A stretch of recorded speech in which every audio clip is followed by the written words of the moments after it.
Still high on our support for legalization of drugs, we continue on another tangent to the continent known for its drug cartels and the notorious personalities that lead the organizations, and a country specifically famous internationally for its liberal drug laws.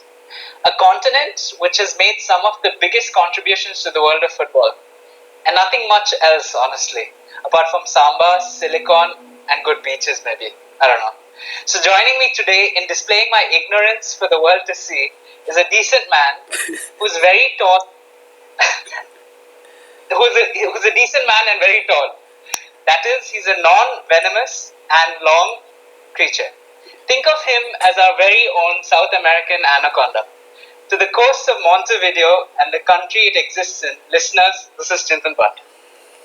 Hello, hola, ¿qué tal? But see, when you giggle in middle, a little interrupted I get. My flow has to go, but it was good. But you can't be giving away my appearance and all to the public over there. What the hell? Oh, maybe I should make it. Oh, yeah, you're right. And remind me of another video. Maybe I can give a fake description. Right. Sure. But yeah, sure.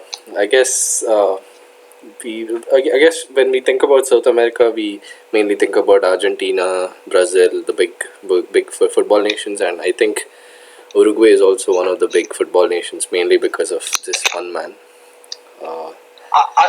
Here's a piece of trivia for you, Chin. Uruguay held the first World Cup, FIFA World Cup. Whoa, when was that? Yeah, I don't know. I haven't come across in our research, unfortunately. I forgot. As you mentioned, I remembered. But it was in a book. I had a book about football. I have to find it. But maybe we'll tell them another time. But maybe we can Google it during the course. For a country with like very less population, they're really good at football though. Like they've I think. Oh, it's good. Yeah, I think they've been in like football World Cup finals also multiple times and all.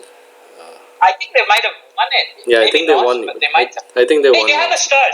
The jersey we're showing here is a star, maybe. Yeah, I think they won also. So correct. Probably won. Yeah. But yeah. That's cool. But yeah, like I said, for those of you offended, I was clearly just trying to be. I'm working on my sense of humor. But I was just. Sorry. What part was offensive? Did you think? Well, they're not known for nothing much. I don't know. I was trying to be. If it wasn't offensive, it was a fail. If it was offensive, it was a fail, I guess. But yeah, like I said, displaying my ignorance. Talking about offense. I'm sure they have talking about silicon and. Talking about offense, Arun, what do you think of this photo? So, for the listeners, I was debating with Chintan on whether we should put this as a display pic or the other one. And like I said, Chintan's a decent fellow in our group, so he wanted to put the glorified version of Suarez. I wanted to put the funny one. And yeah, because, it's funny. Yeah, it is funny. And I'm a fan, so you guys offended, don't take offense. No, I didn't. I was mainly thinking of like our channel, which has 0 viewers, getting minus viewers. So that's right. No, that's yeah. I don't know. Yeah, I guess that makes sense, but a little fun. But we'll see. It's okay. Right. Viewers, no, we'll see. We'll let them decide. Our first viewer, if he ever sees this video, he'll tell us what we should have done. Yeah, I mean, coming back to the main thing that we discuss about in these videos, about the country itself, which is Uruguay. Right.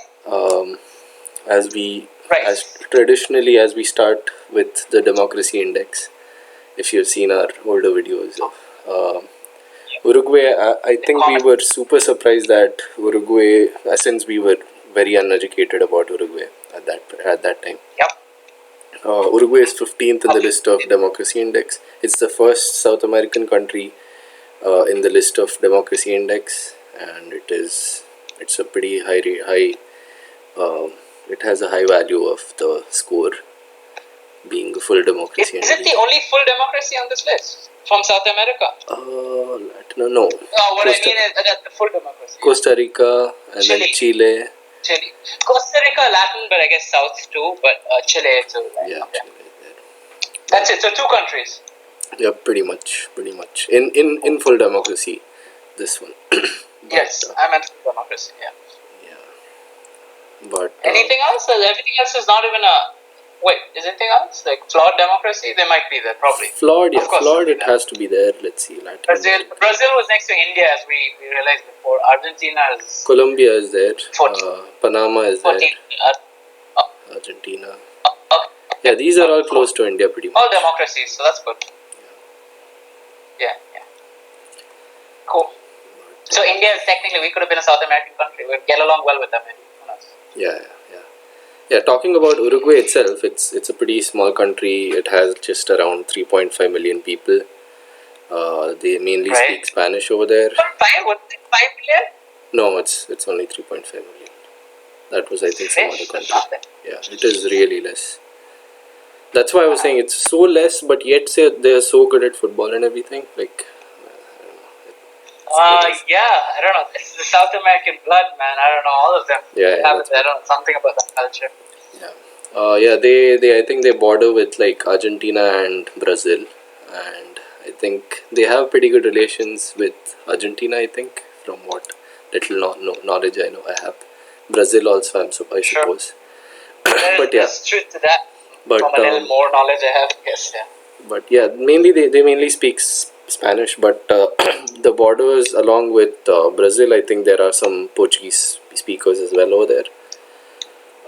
Other than that, it's, I guess, the immigrant languages. The capital, Montevideo. Yeah, the capital. I think it's a coast, right? From my understanding, it's a coast, but I didn't verify it. Yeah, I think Do we know that? I think it is, yeah. It's a harbor. Yeah. I think it is. Port. Do we need to Google it, or it's fine? It probably is. Maybe you can Google it just to confirm. It is the capital. We should probably know. Oh, if we have, okay. Nothing I wrong think with the speeds in Google. it looks like it is a coastal area. So. Is that the map of Uruguay or Montevideo? That's Montevideo? No, this is entire Uruguay. This is Montevideo right here. Right. I don't see Montevideo. I can't see a cursor. Maybe I should look closer. Oh, this is... I think this is entirely Uruguay. That red dot, maybe. Yeah, the red dot is Montevideo. Yeah, the red dot. Can you see it? Yeah, that's what I was... Yes. So right, it's right at the coast. So I guess that's what brought in popularity to this city, town, country.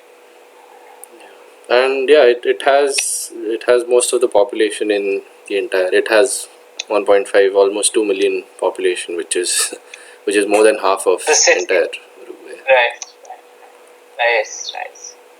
But then they're so huge, and Uruguay is too big for the number of. I don't know what's its density population. Is that there on the list of the democracy index? I don't think they show density population. Right? No, they don't. Not in the democracy index. But I imagine it'd be pretty less. No? Population density. Right.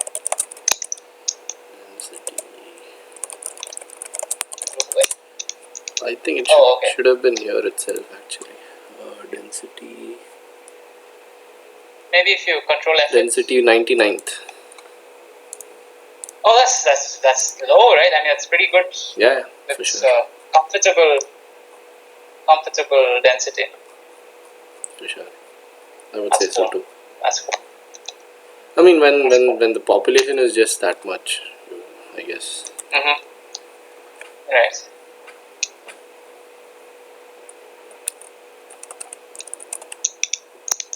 Wait, what? It says 163rd. List of countries and dependencies by population.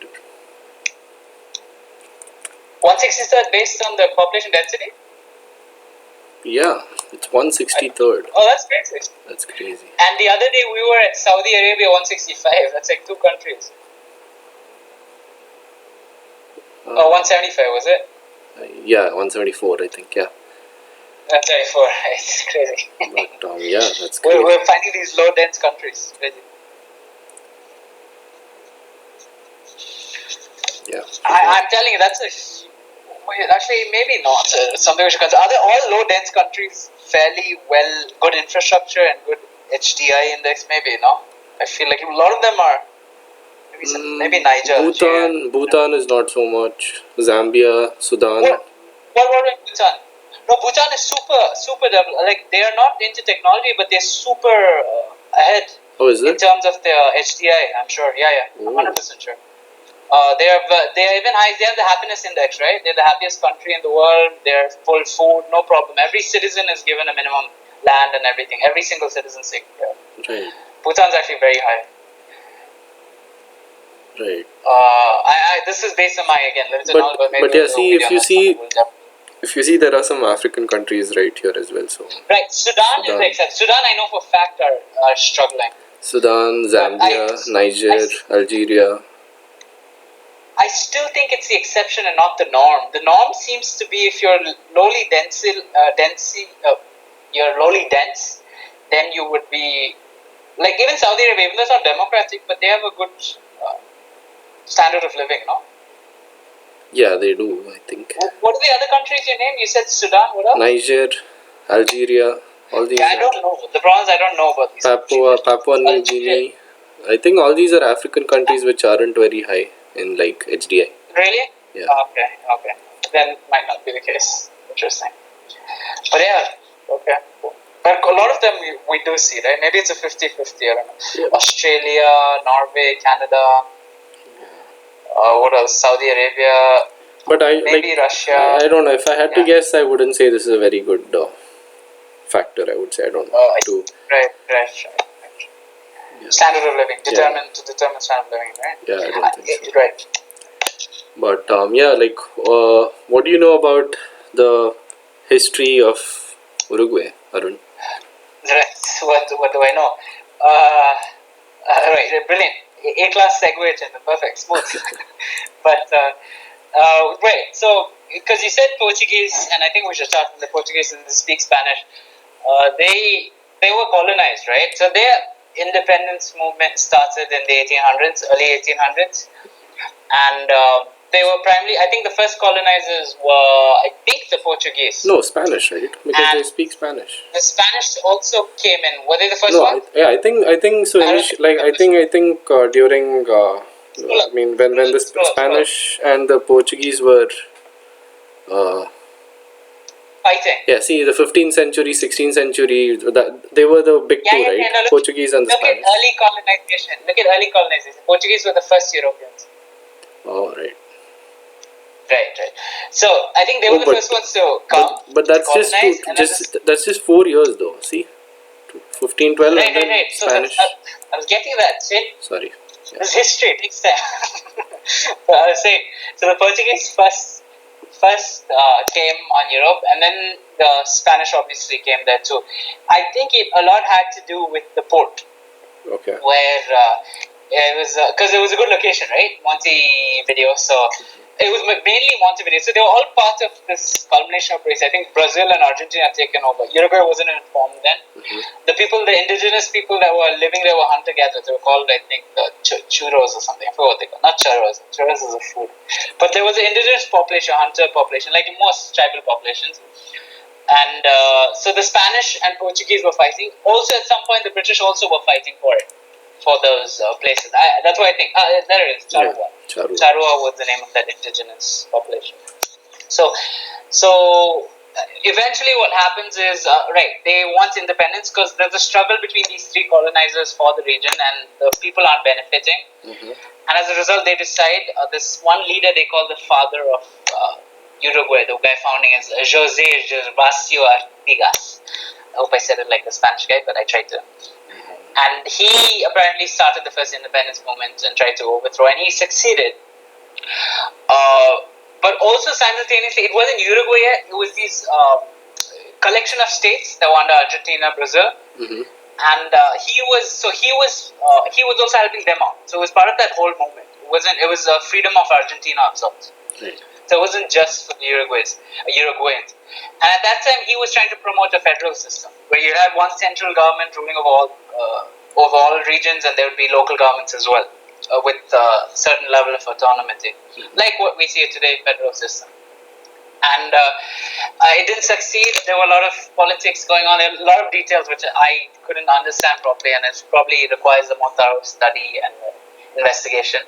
But what I understood is ultimately what happens is the Argentinians and Brazils were also involved with the politics of the country, and eventually what happens is they decide to break ties from both of them and form their own nation. I see. Okay. And right, yeah, and yeah. Yeah, They the name, I think you pronounced it more French than a Spanish guy. So, but wait, Jorge Gervasio Artigas. yeah, I think that sounded, Right? that sounded better. Jose sounds better than, I think Jose or something like that. You sounded more French for sure. But anyways, Yeah, I might Jose. Yeah. but yeah, I guess that was the history. What do you know about the politics of the country, Arun? Right. So the gist, a very brief history, but I haven't got much. But I just want to mention one thing. So we go to politics into this about the history, right? We were talking about why America is such a good democracy. Democracy, right? And how come other countries aren't? Especially India. We're comparing India. Spoiler: we're Indians. If you guys haven't noticed yet, but because India being the US is the only comparable big democracy, right? And I'm saying the same thing about Uruguay, right? It's a South American country, and somehow it doesn't compare to Brazil and Argentina, although it should. But I think one thing these two have is they started quite early their democratic policies. Right. They had time to evolve. Yeah. And I think over nearly 200 years, America 200 years for sure. Yeah. But over 200 years, I guess it's given that much time. A lot of countries, I believe India would be there. America 300 I think years. India would. So. Oh, there you go. So 300 years, over 300 years, you can become mature democracy. Yeah, for sure. That is a huge factor for sure, I would say. Yeah. Right. Yeah. And it's something we should have noticed when I was thinking about it, and which we didn't when we had that conversation with another mutual friend. But one thing I think that's a good segue to come into Uruguay, because over that time you go across several phases. You go a lot of disruptive forces to your democracy. It's tested. You test. You have to test, and nothing like time tests you, right? Of course, yeah. Trials and tribulations. So, in the politics, the current day Uruguay is brilliant. This is our third proportional representative parliament, Chintan. Just for your information. And do we remember what that is, Chintan? As in the three powers of the government and everything, I mean? No, but that is correct. What are the three parts? That is also the case in Uruguay. What are they? The executive, legislative, and the judiciary, right? Right. Yeah. And that is the case with all democracies, at least all we know, most democracies. I think maybe that can be attributed to the British, but I'm not sure. But that is true. But when I say proportional representation, I mean that the number of votes decides the number of seats you get in the parliament. Right. So we remember that in South Korea, we remember that in Sweden. Yeah. But we remember also that it wasn't the case in Ghana, was it? I can't remember. Was it in Ghana too? I don't remember. It is a small parliament. Oh, yeah, we forgot. I wonder if it was. I don't think it was bicameral. But anyway, the word was unicameral, where they had one house. That's another word. This isn't unicameral. They have two houses here. Okay. It's called the Chamber of Deputies and the Chamber of... I can't remember. Either way, around 100 seats in one of the chambers and 30 seats in the other one. Yeah, this should be here somewhere. Scroll up. To mention it somewhere. Either way, I'll get to the rest of it when you find that. See if you can find it. But proportional. So proportional meaning, I'll just say it again, that where you have the number of votes decides the number of seats you have. So how it is, they have an election where people vote for the parties and their candidates. Each one of them gets a certain percentage of votes. So each party will have to put forward one candidate. Based on that, the people vote. So they're technically voting for the candidate which represents a party. Now, the votes are counted and the percentage is allocated. Based on the percentage, you allocate the seats in the House. If you scroll down to those two graphs which show the seats in the House, look at that. Okay, it is broad front, 40% of the vote. You see that? Yeah. 42 seats. So it's chamber and Senate. Okay, let's put it that way. Okay. If you see National Party, 29% of the votes, 30 seats. 29.7, which is 30 seats. Got it. 12%, how many seats? 13. The 12.8 is 13 seats. 11.4, 11 seats. So, you get it? So it's perfectly proportional. Yeah. And as we say this, I feel like maybe there should be a movement for bigger countries to do it, like US and India and Brazil maybe. I'm not sure the Brazil system is, but we'll learn it someday, I'm sure. Maybe we should move towards proportional representation. It might improve things. Yeah, it It'll might give be a better better system. representation. It's fair. Yeah. It doesn't seem biased. There's no like. I mean, at least in my case, I'm against like a lot of quota systems and affirmative action. So it doesn't even seem biased like that. It seems fair. Right. And I think there will also be good representation in the parliament, because usually these smaller sections of society are widespread, right? So if you have, let's say, maybe it's not a perfect example, but let's say the blacks in America. I would imagine they're not all focused in one state, are they? They'll be spread across multiple states, I'd imagine. Yeah, definitely, for sure. Right, and so that makes they spread thinly. You know what I mean? Mm-hmm. Okay. And as a result, locally you don't win the elections. Right. Because it's called gerrymandering, if you know what that is. But we'll talk about it another time. But it's called gerrymandering, and same thing. So if you have proportional representation, it doesn't matter if you're thinly spread. You'll still get the appropriate representation in the central government at least. Okay. If that makes sense to you. I hope it does.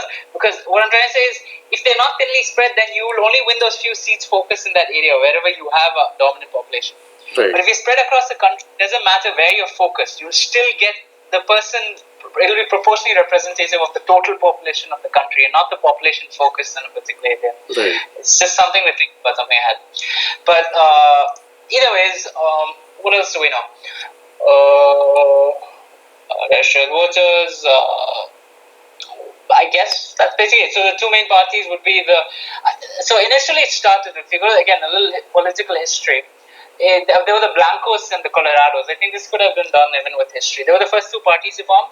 The Blancos being, I guess you could say, the white supremacists. I mean, they had white race. The right wing. They focus on agriculture. Yeah, I don't know if they're right wing. They're right wing in terms of social values. Mm-hmm. But I don't know in terms of economics, because they describe the other one, the Colorados, as liberal conservatives, if that's such a thing. Go to the history page, if you can do that, please. Uruguay. And then or here. right. History. Yeah, Uruguay. Sorry, right. Where did I see this? Scroll down to the democracy part, independence movement. No. The Uruguay page. You're right. The Uruguay page. My bad. The democracy movement. I mean, independence. Sorry, independence struggle. Scroll down. Wherever you see Blancos and Colorado, stop. Scroll up. Stop. Yes, stop. 19th century. Where did I see that? Where did I see that? There it is. The era of independence 1904 was marked by regular military control, blah, blah, blah. Political scene of Uruguay began splitting two parties. The conservative Blancos, okay, like you said, conservative, headed by the second President Manuel. So I guess that is the right-wing party. The liberal Colorado, why did I see conservatives here? Okay, I was wrong. I guess you were right then. So they were the right-wing probably. Right-wing conservatives and the liberal Colorados. And like most countries, I think it's the liberal movements that got freedom of press and modern values, freedom of speech, freedom of press, freedom of political power, political parties and all that. So it was no different here. It was Colorados that were pushing for such reforms, even to the current day.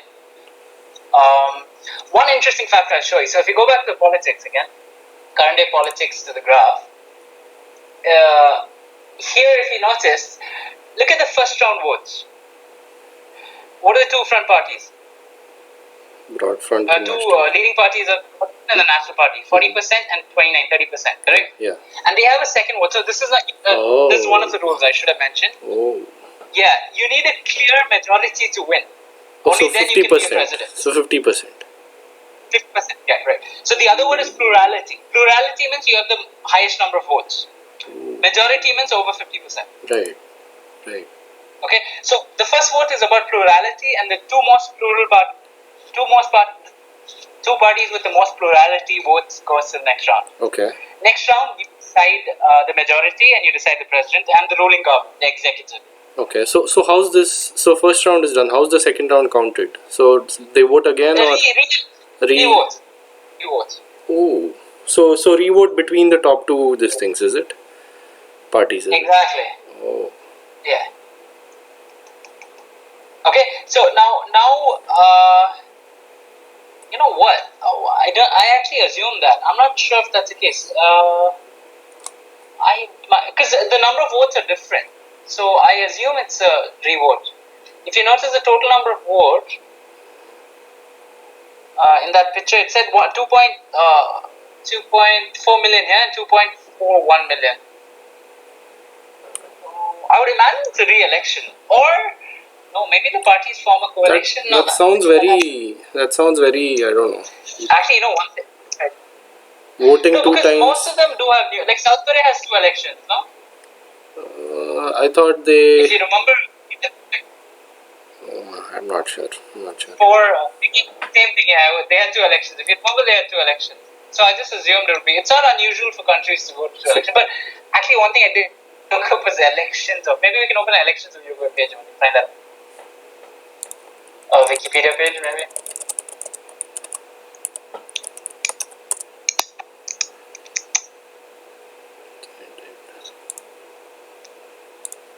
Just go 2019. I should have. This is the thing I forgot. I was wondering what I'd forgotten for today. Electoral system. Double simultaneous vote method. There you go. So they have two. They would make 2 votes every time they go in. Okay. Wait, that doesn't make sense. That doesn't make sense. Whoever voters cast single vote for the party of their choice for all 3 of the presidency, Senate, and chamber. Whoa. Okay, so that would mean right. Scroll down. We want to know tie break, right? What if someone has 49 point? No, that'll be here, I think. In the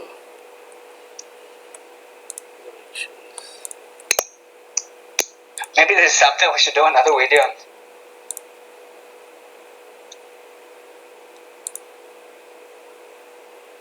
Clearly underprepared. Somehow I don't know why this slipped. This is one of the things I should have done. Elections is something I'm interested in also. This looks okay. So this is the two double simultaneous voting. Yeah, but that was for presidency and for the party. See, the same thing again in South Korea. Even in Sweden, they have the same thing. They vote for a person and this thing. Very similar trends amongst low population proportional representative governments. But I think we should leave that now. I won't get into that. I won't say anything. My understanding is there are 2 votes. But we'll confirm that and maybe do it in our next Uruguay video. Right, okay. But what else was it? So what else do I have on the politics? Right. So 2 main parties. One party conservative, the other party liberal. So the Colorados have been ruling for like I think 80-70% of all the democratic time. Oh. Uruguay was for all the time Uruguay was a democracy. Most of the elections they have won. But I want to actually bring attention to this particular fact that in the first round, see it's first round and second round. Doesn't that mean there's a second round of voting? Yeah, maybe. Yeah, we have to anyways. I'll confirm that. But anyways, so in the first round, the Broad Front is winning and National Party is 30. They're second. Okay. But look what happened in the second round. Yeah, that's what I was seeing. That's what I was because the Right. I think the ruling party right now is the National Party, right? There you go. Because And I think they're the conservative party. They're a coalition of the conservative parties. Yeah, he's the president If I'm right not wrong. now. This guy. There you go. So isn't that weird how people decided that? Isn't that kind of cool? Yeah, it is. Like they divided the power also. Yeah. Like these guys should keep them in a check. But yeah, very interesting.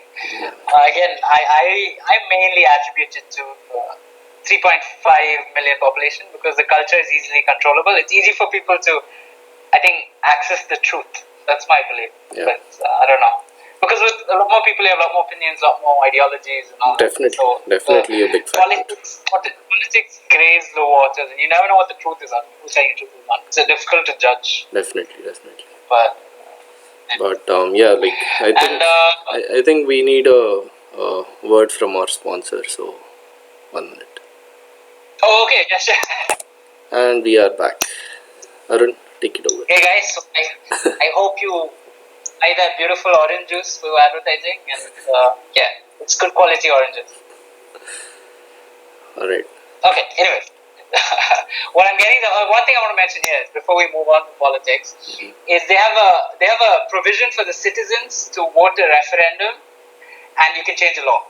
You don't have to do it through the legislature. Okay. That's bypassing the legislature. You know what that means? That means like, Oh. yeah, I think you just figured it out. So like, you can vote for a law. If people just start a referendum and they have a public vote on it, the law is changed. That's awesome, though. Yeah, I know one more country this is there in, and it's the only country I knew before this. And you'll be surprised because it's a very reputed country, Switzerland. Okay. I mean, it's not I'm just saying, that UK surprising. is in comparison to Switzerland in that sense. That's what, right? Since all that illiteracy, now I'm like super surprised about Uruguay because it seems like it's a very forward country. It's a very, I don't know, very ahead. Super forward. I'm telling you, a big factor is low population, 200 years of democracy. Exactly. Two huge factors. Yeah. And now it's a proportional representation referendum. This is like super exactly. We were completely surprised because although I was just hinting at it, that Indian democracies are a lot South American democracies. That was a general belief, wouldn't you say? Yeah, I guess we were mainly thinking about all Brazil and I guess that's true. The Brazil wars. and Argentina, which are the biggest South American countries. Yeah. So you can't blame us for that. But yeah, we were short-sighted. We were blinded by the facts. For sure. The small, super modern, super developed country is hiding. And all the drug wars in South America, Pablo Escobar and everything. So all that. Yeah, the crime, corruption, right. Which is also there. Brazil is also corruption. I'm sure you know the presidents get impeached, and there's this woman. There's a lot of corruption there. So it's so similar to India in that sense, but But Uruguay seems like a different level itself. Like Uruguay is way ahead. Like. Basically all that dirt hit this gem underneath. You know what I mean? It's like this diamond in all that dirt. This is beautiful. Yeah. And what else did I miss? I probably should have mentioned a little bit more about the second house, but I think that has to do a lot. It's at the discretion of the president. I read it, but I can't remember what the rules are to get into the second house. The General Assembly has two chambers. The Chamber of Representatives, that's 101, and 99 members. Wait, hold on. It's their 5-year term, proportional representation. The Chamber of Senators has 31 members. 30 members are elected for 5 years and a proportional representation. Okay, I think there's I think there's an election for that too. Oh, here's the thing. Oh, right. Wait, when we went to... Okay, so let me get this right. I think what happens is, when they vote for a party, right? And they vote for candidates, they give 3 votes, right? They were saying. So I think they vote for the party, the person who is... Wait, that was some other country, I think. The previous country. Sorry? Do they have three votes? Where is it written? No, 3 members. It's not 3 votes. It's 3 votes, but not 3 rounds. You get what I'm saying? Okay. I think in one round, when we read the election thing, again, this vaguely, I'm sure I got it half right, not entirely right. They vote for the party, the president, the Senate member also. Okay. So I think one of the vote goes for their representation in the House, in the Chamber of Representatives, and one is for the votes in the Chamber of Senators. Right. If I'm not wrong, that's it. But I think I shouldn't get too much into it. Maybe another video when we're talking about the elections. The next Uruguay video we'll talk about it. Okay. But see, what is also interesting is, like in 2019 the elections happened, right? In 2019 only they became a full democracy in the democracy index. I guess they were... Oh, really? They were lower than that before that, I guess. So wait, where is it? How do you know this? It's written right there, see. Where am I going? The Economist Intelligence Unit rated Uruguay full democracy in 2019. Let's see, I think there is, in the democracy index you can see... That doesn't mean that was the first time. That doesn't mean it's the first time. I don't know. Okay, changes from last year, it's the same, but it will be from 2019 to 2020, I guess. Oh, okay. Oh, no, but that doesn't mean it's the first time. Or maybe Might not be the first time. No, I think I'm wrong. Yeah. Because they didn't say it's the first time. They said every year they probably redo the list, right? So again on 2020 it was declared or 2019, it was also declared a full democracy. Or every 2 years, 3 years, they might do it. Right. So something like that. I think that's what they're saying. They've re-declared. But either way, it's impressive, super impressive. For sure, for sure. And, I'm glad we're doing this topic. So another thing about politics, and this is probably a good segue to the next topic, is where the coup happens, right? So around 73 to 85, 1973, they had a coup, a military coup. Okay. And unusual for such a mature democracy. But like I said, given enough time, they went through the phases, different phases of hardship, and that's why they've become a more robust and strong democracy at the moment. Right. The dictatorship had to do with their worsening economic condition, like most dictatorships, like Okay. most military coups. It starts with a bad economic state, and it goes worsening. And some leader comes in with the claim that I can improve things and do things better, in opposition to the current establishment. This was no different. There was an election. The guy won the election. He dies in 6 months. Oh. Okay. But his cabinet consisted of members from both parties, from both sides of the spectrum. There were, I think there were around 8 members, and 5 of them were conservatives and 3 of them were the Liberal Party. I'm not sure if it's the Colorados or Blancos, but it probably was the Colorados or Blancos, or the National Party and the new version of the Colorados and Blancos. And what happens is when he dies after 6 months, one of his subordinates has to take over, perhaps his vice president. That guy, his name is Jorge Pacheco Areco. Okay. Jorge Pacheco Areco. Yeah, you That's Italian, butchered that, I think, but anyways. So he takes over, and he is this super strict guy, right? He starts reducing free speech, reducing press, reducing human rights. He starts banning political opposition, and he goes full despot. Okay. And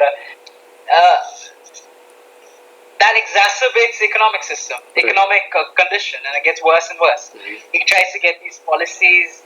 He tries to do other things. He bans a lot of things, and the economy just worsens. And again, in a desperate act to save the country and economy, he tries to form coalitions with the army. But before that happens, what happens is, because of the condition and because of his despotic tendencies, a guerrilla group forms, a far left guerrilla group in opposition, Tumpa Maros. That's what it is, Tumpa Maros. And they're like these semi-communist, semi-left-wing group, right? The communists, I think this might have been the time during communist revolutions across the world, like from Cuba, Che Guevara, and a lot of communist, revolutions. So Tumpa Maros was that kind of movement, and they were in opposition to this despotic government. And as help to fight them, he had to go to the military. Pacheco had to go to the military, and when he does that, he's making a deal with the devil, because the military starts to get this complex, right? They start to become more arrogant, and they try to form. They eventually, for the first time, there's a section of the military that works autonomously, outside the control of the government, ruling elected democratic government. Okay. And that's what lays the foundations for a military coup. Because what happens eventually is they lose faith in Pacheco's government, and they form their own front, right? And it's called their own organization, and it's called I can't remember, but it was some acronym, 6-letter acronym. And they form where they make the Navy head, the Army head, the Air Force head. All of these, they come together, and few political leaders that they think are powerful, and they get them in, and they form their own government, pseudo government, you can call it. Right. The thing is, this is the first time a government has not been elected in Uruguay, and this is the start of the coup. They try to get they place their own guy as a president or as the head of state, and again, political leader. He has these policies. He tries to free the markets and reduce the government funding and all that, and just access to foreign investments and all. But majorly screws up the government's economics and just gets much worse. During this transition, when the coup is taking over, to solidify their power, what they do is they also perform a lot of torture. They put a lot of political opposition in jail. They do a lot of political killings. A lot of them were even headed by Pacheco. Whoa. So he was right. The thing is, when he was losing his power, he abandoned the government too. He said he went with the military because he wanted the power. So he joined hands with them, Right. and for a while they made him the leader Right. of their new military government, non-elected government. Okay. So he looked like a power-hungry person, and he was considered that. History looks at him that way, at least the current Uruguayan people. And he's also punished. I don't know if he currently is serving time, but he was sentenced to 30 years of jail. I don't know if he's alive or dead for the crimes he'd committed during this time. And these crimes included, political assassinations, torture, putting them in jail, complete lockdown of the state's democratic values. Right. And Uruguay is not used to this. It never happened before. So how did they come out of it? Did people like... That's the thing, because the economy was still fucking up, and the other parties, other political movements were still emerging. Okay. People didn't give up. They were still fighting the legislation. Right. Not the legislation, the current executive. And so the military were in negotiations. They had no control of the people as it. So eventually what they do is they go back to the old constitution. So one of the things they did is after getting the coup is they formed a new constitution, a new set of rules, the military rules. They discarded the democratically formed constitution. Okay. But when they start losing power and they start wanting to get back to a democracy, going back to the people, they give them the condition saying that we will get this new democratic back to the old constitution and we'll have a new election if you, under the condition that all of our crimes are forgiven. It's called amnesty. In legal terms, it's called amnesty. Right. To be forgiven for all our crimes. So they said all the crimes that occurred during our coup or during this new takeover, we should be forgiven. Then we'll help you hold new elections and get back to democracy. How do you think the people responded? I mean, probably they wanted some kind of justice and everything, so maybe not. I don't know. They did, yeah. They were like, fuck you. Yeah. So I don't know how many of these military people were persecuted, but they didn't want that. Irrespective, I think the military had to yield because they couldn't solve the economy, they couldn't get political stability, they couldn't do anything. Election was held and the new government had come back to form. This was around 1985 again. 94, yeah. 94, So 84, 85. 84, there you go. Right. So I should have remembered 84 because 84 is such a unique number in politics. From George Orwell to Uruguay to Indira Gandhi. the riots, Punjab riots, Indira Gandhi, Punjab riots in India. Like I wonder how many more 1984s will come across. It's almost like because of the book, people were inspired to act during this year. It's fascinating coincidence, but maybe it's nothing in this way. Reading too much into it. But did he write the book in 1984 though? No, of course not. He was talking about the future. So he probably wrote it decades before. I don't know when. Maybe if you give me a few seconds, let's see. If I can find the book. Hold on. Google it.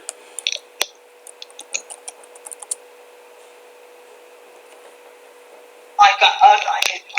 I just got the book. Let's see if there's a first he was. I can tell you. I mean, I guess googled it. I don't know why I asked it. 1949. 1949. 8th June. Copyright. Oh, that's right. 1949. There you go. Right.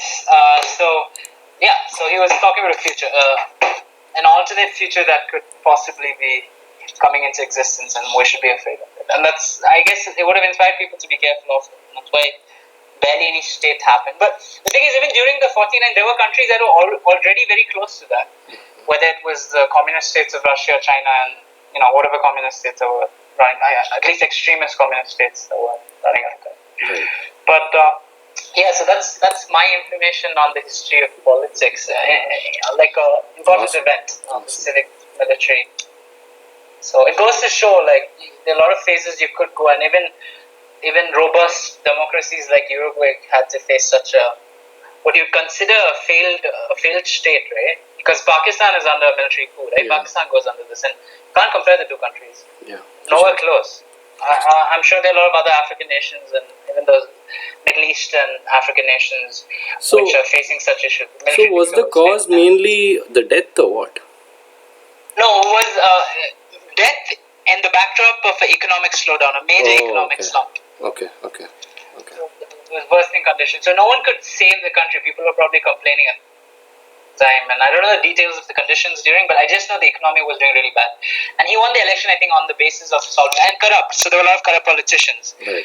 Probably to do with, breaking a few laws, business laws and all that. Yeah. And he won the election, and his death probably triggered the first ideas of, a coup. Right. Yeah. Because that's when Pacheco came into power and he started getting rid of his opposition. And that made the ground fertile for the military to take over because they said Pacheco has cleared the way for us and he's not doing shit. We can use our power to maybe run the country. Right. And again, it might have been good intention. Maybe they thought they need the discipline and some kind of order, but you know about good intentions on the road to hell, right? So, Yeah. Your favorite quote? Yeah, I know. Yeah. Yeah, it's my favorite quote because it's so overused in politics and it's so relevant in every story and history. So. Right. But right, so that's my knowledge on Uruguay so far. If those are a little disappointed with the lack of enough information, we will be doing more videos in Uruguay undoubtedly, and it will be a lot more preparation, a lot more details on the elections. We should do more on the elections so in our next video. Yeah, no, we definitely have been super impressed by the country because since we knew so little, so. Yeah. All we knew was about the drug laws because we were doing it before. Yeah. And I knew about it before. And I know about, there's one thing I should have mentioned. So about, I told you, remember, they had an awesome president. He was a president. He was like the people's president. He lived in a small house, small car. Yeah. Remember him? Yeah. Yeah, his name is Mahiko. And the guy who helped legalize drugs, like recently, he was in favor of legalization of drugs. He was from the Colorado Party. He was a member of the Colorado Party. Right, legalization of marijuana, to be specific, I think, because I don't think the other stuff is. Yeah, that's right. That was probably just specifically marijuana. That's right. And he's a liberal party member, so cool guy. I don't know if he was unanimously popular, but he was largely popular. I think he won by 80% once, if I'm not wrong. But I'll have to look into it. And that's it. So we're coming today. Like, what is it like? What problems are they facing today, Chintan? I mean, the entire world is facing the coronavirus problem. So as tradition continues in our videos.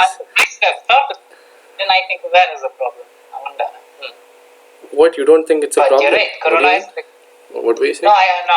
It was my failure at being sarcastic, but never mind. Right. So yeah, I mean, they are a very less populated country. They are just 3.5 million. So the numbers aren't very high. I think they have like 859 cases, and almost all have recovered. And there are like very few active cases right now. From very little of what I saw from these videos on YouTube. 815, that's not bad. Yeah, 859, but then they are recovered. 815 are recovered. There's only 19 active cases right now. So the 19 active is nothing. Like New Zealand. Yeah, pretty much. Pretty much everyone is recovered. Exactly. Yeah. And also, interestingly... So they're doing better possibly than... Is this correct? They're doing better than South Korea and Sweden? Yeah. But I guess their populations are much higher. Yeah. They're like 20 million stuff. No, Sweden is pretty low. Sweden is just 10 million, but still, but yeah, interestingly, they're a lot higher than. Interestingly, Uruguay also kind of didn't put any lockdown. They didn't have any strict lockdown as such, but people were very obedient and they wore masks. Yeah, there was distancing and everything. Yeah, they kind of like Sweden, I guess. They took measures kind of like Sweden. Yeah. That's something for you to think about, Chintan, because they did well. But then population and I don't know, like and Uruguay is, I mean, I don't know, but I wouldn't say too many people go there and there wasn't much infection to begin with compared to like South Korea or immigration. Yeah, exactly. Sure. So and South America, I think was, yeah, I guess, I don't know. Brazil is hit quite a bit. But still, Brazil is. This is the ideal way.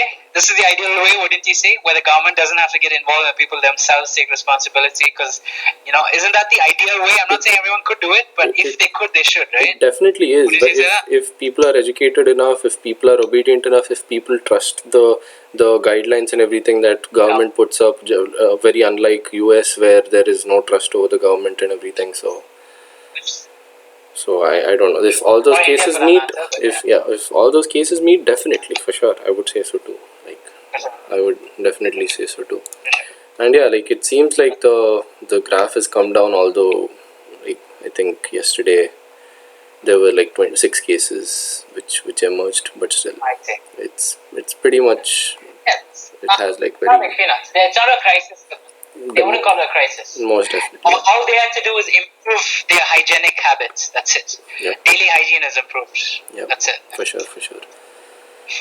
Yeah, I mean, talking about their, that's what I just watched some video which was just 2 minutes. The other videos were mainly in Spanish, so most of the videos were in Spanish.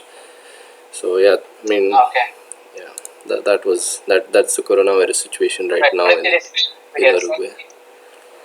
But What yeah, did it describe in the video? video was just that they didn't take drastic measures. There was no proper like strict lockdown as such. But people did obey stuff. They were wearing masks, and I mean, I guess they were in gatherings and everything.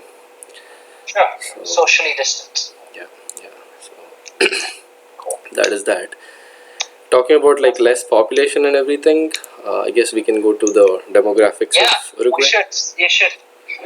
Why are they so cool? What is one of the cool features of them? What are the kind of people in Uruguay? Tell us, what do they speak? What do they eat? Do we know any answers to any of these questions? I mean, we keep talking about the cultural differences and the diversity of a country, right? I think Uruguay has doesn't have much, is what I would say. Again, it looks like in line with Sweden and South Korea. Sorry, I keep comparing, but it seems like that. South Korea for sure. Yeah, I don't know. Maybe it's even lesser than there. I don't know though. Maybe not. I'm not too sure. By that, do you mean, are you trying to say that they might be more uniform ethnicity in comparison to South Korea, or a little more diverse? Yeah, maybe. I don't know, because mostly the immigrants are from the neighboring countries or some of the European countries. I see. And also there aren't that many immigrants. I mean, there are like this one tells us how many so total population is 3.9 million, and the Uruguayan population is to 3.2 million. So there is just like around 700 600,000 people who are immigrants and expats. Yeah, so mainly from Argentina. Argentina is just neighbors, and they have, I think, very good relations with Argentina, like politically, everything. They were part of Argentina before. They broke out from Argentina. Right. I feel like we should. They're Argentinians. That's what I'm trying to say. Yeah. I feel like we should have read a little bit about that, but yeah, maybe next video. Yeah, we should, for sure. The next video, we'll do it in the next video. Yeah. We should have. Spanish from Spain, US, Brazil, Australians, I guess. Australians, France, Canada, Chile. Quite a few Americans. Look at that. Yeah, that's what I'm wondering why. But you know what? I think that's also, again, I'm just coming up with these creative heuristics in my mind, which have no academic backing, or they might, but I have no. If you look at the kind of immigrants that are coming, they're coming from developed nations. Right. That also. That's also a good heuristic to. It is. Listen, remember the Ghana president speech? I think the Ghana president speech where he tells it should be about. Yeah. It should be about people. People should want. Yeah. Right. So look at that. Canada, France. There are only few people that go, but of the people that come, it's Chile. Chile is again in the top democracy. Canada, France, Australia, United States, Spain. Yeah. Argentina, Brazil, sure, they too. But like it's a very I don't know. I guess I want to say posh class of people that are getting into the country. Exactly. And it's indicative of how good the country is. It is. Yeah, it's a very low number also. That's why I was telling, maybe diversity wise it's not much. Is what I would think. But yeah, coming back to demographics. The population isn't much, and then what I found very interesting was this part. Where did it go?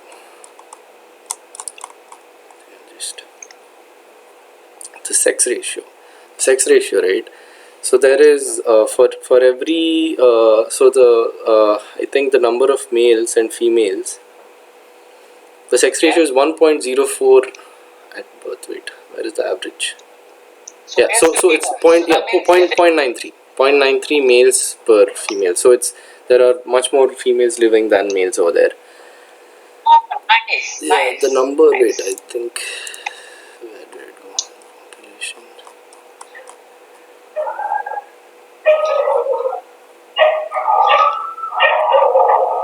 Yeah. So here it is. How Here about it is. in different countries? So there's 3.2 million population. In that 1.5 million are males and 1.7 are females. So Crazy. That's so awesome. yeah. Lucky guys, huh? They have what to choose from. But yeah, I don't know. Like I was thinking when I was reading this, I was thinking about if this is also a determination of I don't know. As as my physics teacher would have an awesome joke to crack on, a very scientific joke. They're like P semiconductors, more holes than electrons. Right. I had to explain this joke to Chintan once, but I hope the listeners get it.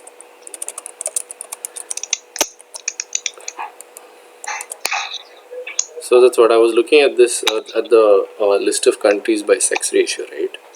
So in this, I was Right. thinking wherever I was thinking maybe there's also a good determination of if a country is doing better if the sex ratio is, I don't know, if there are more females or something, but Right.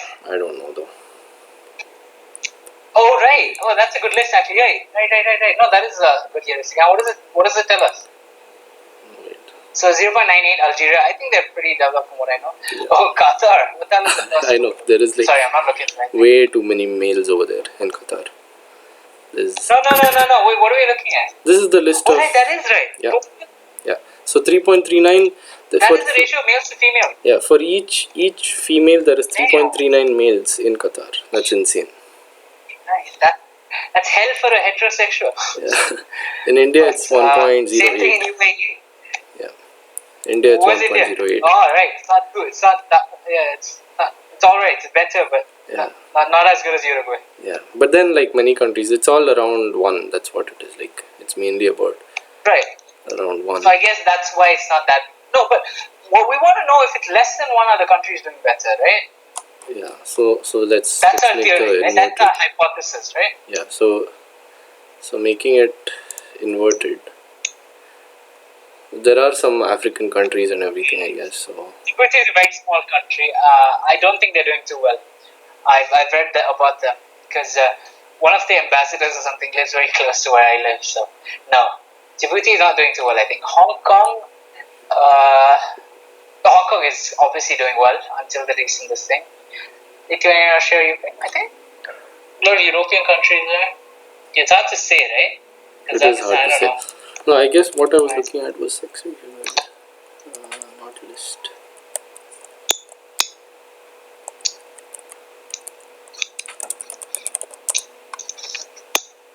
But yeah, the general theory, the general belief and the theory is that if the females are doing better in the country, then the country prospers. I think that's the stat. I guess I was looking at this map, which is just a general map. Countries with more males. Yeah, so blue is where more females exist. Right. And reds are where more males are present. And what is green? Green is equal. Both are equal. Pretty much equal. It's a very like it's just hundreds. Differences by hundreds or something. Sure. Oh, America has more females. That's interesting. Yeah. That's nice. Yeah, but from this, it looks like I guess it's good. Good thing. Other than that, yeah, literacy is pretty high. Map? I just want to. I want to know my info on Rwanda is. I think it should be blue. No, it is. Rwanda is one of the top ones in the list I saw.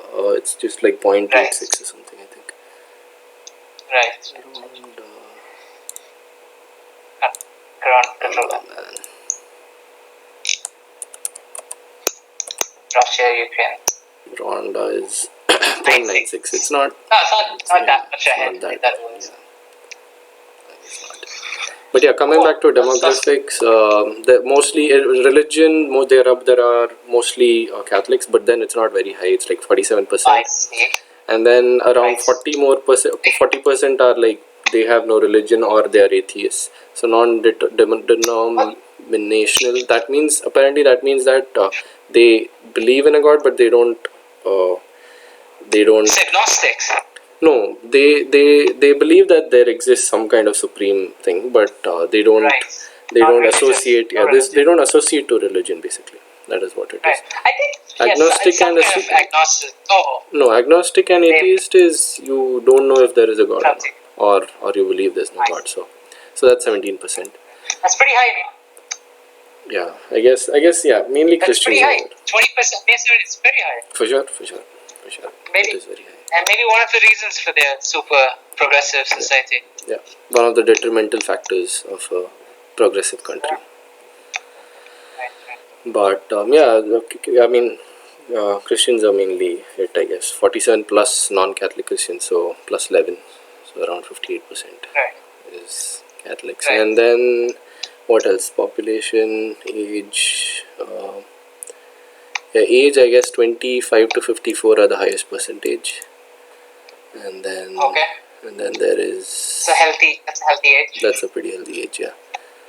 And then I guess literacy is pretty high, almost 99%. So Oh, what is it? Oh, 99% it's almost. 98. Yeah, 98.6%. That's full. That's entire. Yeah, pretty I much. mean, the ones who aren't are probably disabled in some way. I mean, It sounds after like I don't know. knowing all these things, it's not very surprising to me at all. So Not surprising, you're right. yeah, Dude, they're like us. So they're what we would have considered Sweden, or like the way we describe Sweden, we should probably be talking about Uruguay or something. I don't know. yeah, yeah, Because it's like Sweden has more problems in terms of corona, in terms of immigration problem, and exactly. Islamic problem, fundamental problem. Uruguay has less problems than them. It's like this is like one of the most progressive countries in the world. Like even Korea had fights in the parliament, and I guess even these guys had a military coup. But current situation, maybe Uruguay and South Korea come out ahead of Sweden. It looks like. Yeah. Although the index says differently, no? Yeah, Sweden, I guess. Yeah, I guess is where I mean top 5, top 4, whatever. South Korea I wonder is. why. I wonder what specific reason it is there in comparison to Uruguay, especially. Maybe some kind of corruption. I think a little bit of like Not the same. corruption and some crime and all. I think exists in these big cities. Little bit like small crimes, but I think they do exist. Is what I More was. in number, huh? Yeah, I was watching some videos and it said that it's not that safe in the city. Like not the safest. I see. Okay. So I guess in our next video we should focus on some of I mean what do we say? The bad Yeah. features of Uruguay. I wonder if it's all like cultural Looks like differences they're and everything. I don't know. Though. Maybe it could be. Is what I would say. So, are you But seeing the cultural differences forming clashes? No, between like Swedish people and the Uruguayan people is what I'm saying. I don't know though. Like, Right. No. Are you trying to say like Sweden doesn't have cultural clashes and Uruguay does? No. What I'm saying is, I guess consider comparing South American culture and European culture. But then I see. we've kind of learned that we shouldn't really associate the South American culture with Uruguay. So I don't know. Right. That is it. And I think what you're trying to get at is a culture of crime in a sense, right? Yep. Where it might be less in Sweden than in Uruguay. But yeah, like you said, South America it's the case, but not necessarily in Uruguay. Exactly. But since as you mentioned earlier, since we are Indians, I thought I'll just look at how many like what Sure. the Indian Uruguay relations and I guess the number of Indians. Like what I read was that it's there are very few Indians. Is So there any around connection? What is our connection? What is our link with this beautiful gem of South America? TCS. Oh wow! Really? Yeah. Well, that is going to be a very interesting fact for our Indian viewers if we ever have any. I mean, That is brilliant. they What is that about? they set up some kind of. Each of the offices in Uruguay. Yeah, they set up in Montevideo. Wow. There is some kind of training facility and some software. India and Gujarati.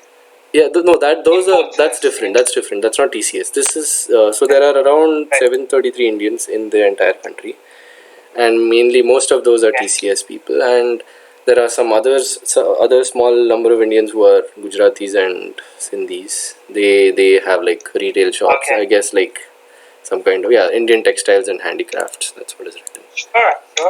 Business. Yeah, Danda. pretty much. And 83 permanent residents, so probably Uruguayan citizens. No, permanent residents. I doubt they're any citizens. Interesting. See, that's awesome. That's And I very was cool. also What does it watching say for another video where I learned that if for Indians only, it is the visiting visa, like the travel visa, is free. It doesn't cost anything. Nice, But nice. yeah, What is this? What are our international relationship with Uruguay? I yeah, wonder. I think some kind of bilateral agreements and all. Bilateral agreement. Yeah, Right. but that's what, like, That's cool. what's also interesting is all the other neighboring countries, Indian neighboring countries, Sri Lanka, Bangladesh, Pakistan. It's not free for them. It's like some $42 or something for them. But Oh, for look at you but showing some for Indian pride in the region. but for India, it Right, is free apparently. So right. Like, we're better than them countries, right? Chintan? It's true. You can't get into cool countries like Uruguay for free. That's right. That's right. I But thought okay, so wait. Scroll down.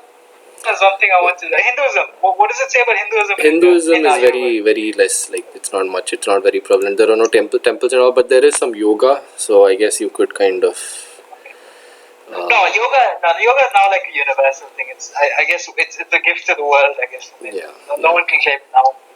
But Hinduism, you're telling me what is it? ISKCON or what is it? Is No, it no, no, Krishna? no. There's nothing. There's no one. Like, there's no. Like, from what I read, there's No no temples, organization. no organizations. Just yoga organizations. Few yoga So organizations. right. And You probably mentioned it, but because I see it, I'm going to mention it. Suriname, you see, right? I don't know how you pronounce it. I think it's Suriname. They are a neighbor of Uruguay, right? Adjacent neighbor. They have a significant Indian population culture slash oh, religious beliefs. Yeah. So we'll get to it another time, but there's an Indian connection, a strong Indian connection in Suriname. Famous amongst their leaders and there's a political influence of Indians in Suriname. I had no Because I idea. think part of the demographic is Indians, maybe because of the slave trade or worker labor during colonization, I'm not sure. But they have a politically significant Indian population in Suriname. But that's for another time. I had no idea. Hinduism. Yeah, I did, but I at one time when I was working, I was googling what are the countries that I want to visit, right? Because Indian connections, right? I was looking worldwide, and Suriname was one of the countries. So that's how I came. It's a country I'd always thought I'd visit because I think they even speak Hindi there. I think that's the thing. I was looking for country language. You know how this thing, right? I learn language. I want to go to French-speaking nations because I'm able to speak French with them. So I think I was looking for Hindi-speaking nations, and Suriname popped up. So I'm not entirely sure. Maybe we can save the details for another video. I think when I was younger, I learned that it's Suriname, but I could be wrong though. But anyways. I don't know. I haven't had the pronunciation ever. I've only read the words. So you might be right. You're likely correct. As we were talking about Indira Gandhi earlier, Indira Gandhi was the first Indian Prime Minister to visit Uruguay. And interesting. So a connection there too. Right. Yeah. And I guess after that no one has. No president or prime minister has, I guess, after that. Oh, about time. Maybe this video will remind them. Maybe. When this video goes viral and everyone's watching, maybe the Prime Minister sees it. Maybe. But that's cool. Yeah, I thought the visa part was also pretty interesting. Yeah. Right? Sorry? We spend a list of countries to visit, maybe. Yeah, for sure. And maybe I have a feeling if we just go to the TCS office and tell them our situation and we just want to visit because it's Indian country, I feel like they might give us a tour and let us roam around. No, definitely. Do you think so? Definitely, I would think so. Yeah. Right. I would think so. When the population is, when there are less number of people, all that will be much easier for sure. Most definitely. Yeah, right. That'll be fun to do too. Yeah. To check it out. It would have been crazy if one of us worked for the company, but that's alright. But yeah, I thought the free visa part also was pretty interesting and cool, I thought. But yeah. It is. I didn't know. I'm surprised. That honestly, this should be on our list. If we ever get to travel together, Chintan, we should go here together. Most definitely. Just because the visa is free, maybe one of these. This is really cool. Yeah. But that's pretty much what I had about Uruguay. So one more thing I'll mention because I'm reading it is Rabindranath Tagore. So the listeners who don't know, very big political artist, poet, author, significantly influential in molding India's direction for independence in our culture, modern day culture. And his name is Rabindranath Tagore, and it seems like they honored him somehow. What is that? They made a It's just a stamp, stamp, is it? yeah. They made a stamp. Postal Department Issued a stamp. 2011. 50th birthday. 2011. It's quite big. That might have been maybe 1 year where India had some kind of communication with them. I don't know. 2011 is when Modi came into power, I think, right? So in September 2011, India and Uruguay Am I signed completely off? agreements for avoidance of double taxation Hey. and cooperation in renewable energy. I told you. Yep. Something would have happened. Right. Wait, when did Modi win elections? 2019, 2014, I think. 14, 15. So yeah, that sounds right. So this was the Manmohan Singh, the previous, I guess the left-wing government now. But yeah, in India there is no, it's not left technically, left of center, let's call it. So. Interesting. Cool, man. So what else you got, man? What else you got? Anything else in the demographics? No, I think that's pretty much what I had.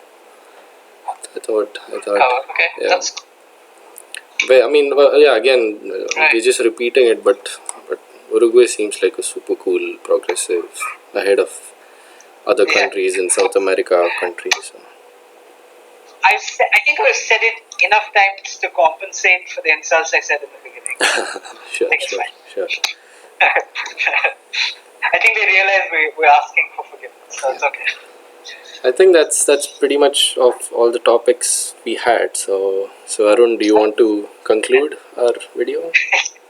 Hey, so that's our expedition for today. Hope you join us next time on our expedition in achieving our objectives of world domination.